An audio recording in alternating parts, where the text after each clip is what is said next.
বন্ধু বান্ধৱীসকল কি কৰিব আজি ভিডিঅ' বনাবলৈ সময় নাপালোঁ বহুত ব্যস্ততাৰ মাজতে গ'ল মই বহুত দূৰ যাবলগীয়া আছিলে সেইটো কাৰণে এতিয়া মই ভাবিলোঁ এই জুলি ধৰচোন মই কিবা এটাকে গাই পেলাই এবাৰ শুনাই দিওঁ ঈশ্বৰৰ নাম এটাকে গাই শুনাই দিওঁ কৃষ্ণ মই এতিয়া আপোনালোকক সকলোকে গাই শুনাম ভাগৱতৰ মূৰ্তি বৰ্ণনা ভাগৱত মূৰ্তি বৰ্ণনা শ্ৰীকৃষ্ণই নাম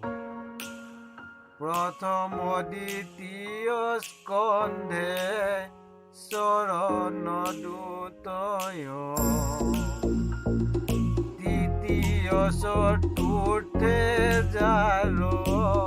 শুৱে অৰুণয় নাভি দেখে পঞ্চমে ষষ্ঠে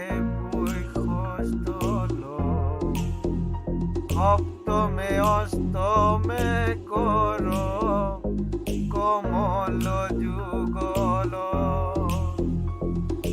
কণ্ঠ দেশ নৱমে দশমে যাৰ তুণ্ড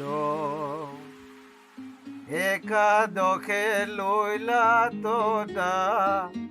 দশে ভৈল মুণ্ড হেন ভাগৱতৰ মূৰ্তি মনোহৰ তমালস দিশ বৰ্ণ শ্যাম কলে বৰ